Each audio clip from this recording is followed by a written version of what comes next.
If you take two situations, and the woman was unfaithful to the man, but the man is able to forgive the woman and continue in the relationship and work out the marriage, the level of perfection that man will attain to will be higher than that a man who cannot just accept that this woman committed infidelity.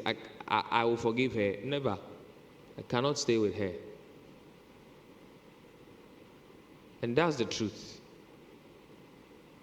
And yet the Lord knows the pain of unfaithfulness, because his church behaves unfaithful to him, yet he still loves us and forgives us. So in his mind, he wants to see us rise up higher than the sins that your partner commits, because our willingness to forgive is the power of God to reconcile a sinner. Is that not so? Our willingness to forgive. So if we focus on forgiving and on forgiveness, the Lord knows he can still work through us to reconcile a sinner. But if we refuse to forgive and it just becomes, the person did this, so therefore I cannot be married to them anymore. The truth is that God is not forcing you to stay married. But why do you have it in your mind like, because the person did this, so I cannot remain married anymore? I don't know if you get me. There is a difference in leaving someone because you see that they did a sin and it's their nature, they are unfaithful. It's different from they did a sin, they are sorry and are seeking for forgiveness. Do you see the difference? Me Bonnie na me no. Me no me honso so I ade still a me de manoka se me no me honso me makome mo no me share den no me ho. And another scenario, me no me ho. Me ye biom. Boa me. So God is more interested in the intention behind the action. The intention behind the action. And he wants us as believers and as saints to grow up into the same kind of heart and mind, because it is God's desire that we should be like him. It is his desire we should be one with him.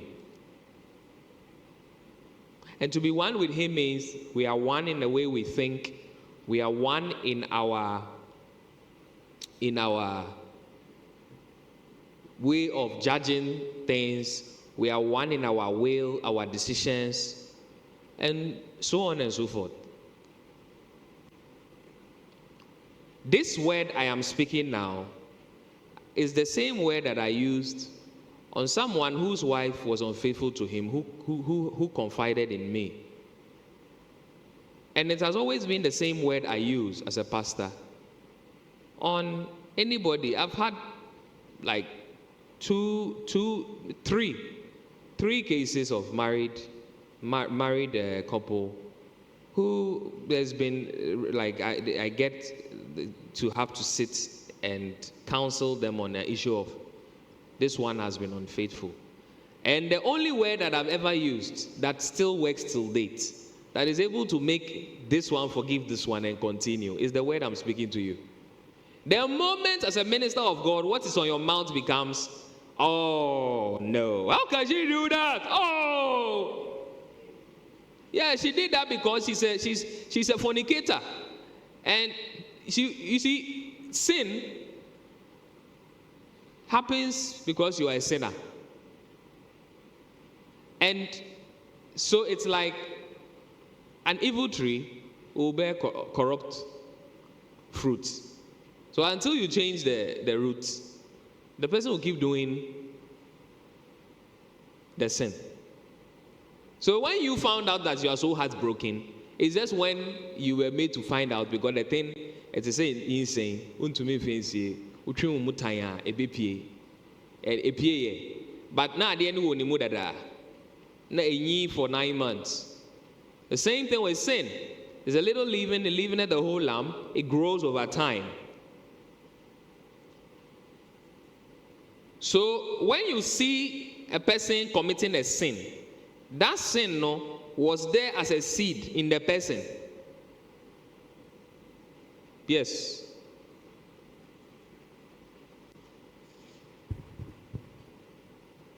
So in a case where a woman is married to a man and then maybe after some few months the woman finds out that the man has been drinking or smoking, and as a result of that he beats her. She has accommodated it maybe for about 3 years, but at the point in time she finds out that the beatings is too much. She has been going through a lot of pain, and then one day so she decides to opt out. Such an idea, is it good or is bad? So let me demonstrate how I would handle this case. You have looked at the consequences. I will look at the causes. If you learn to do counseling or resolve issues by looking at the roots, you will see more results and transformation. Because, like I said, okay, so he drinks. You are thinking it is a drinking that makes him beat the woman. That is your conclusion. But I will tell you, it's not the drinking that makes him beat the woman. Because it's not every man that drinks that beats women. If it's the drinking that makes him beat the woman, then you will have to find me a conclusion that every man that drinks is a woman beater. There are two works of the flesh involved. Drunkenness is one, but there is also hatred. What makes him beat the woman is hatred, violence, brawl. So we'll have to investigate. Is he a brawler? Apart from beating the woman, is he outside of the home? That character, does it show itself in any way? You see how you deal with the problem. That's how you find the issue. Because if the person knows, or in this case, if the person doesn't know that their issue is hatred, when they drink, the drunkenness maybe then switches the subconscious on to behave that way. So what we have to deal with is the hatred, the malice. You want to cause someone harm. Please, I don't know if you're getting me. Because when you look at Galatians 5, you see that it says the works of the flesh are these. Then he begins to name them. He names drunkenness, but he also names hatred. He also names malice.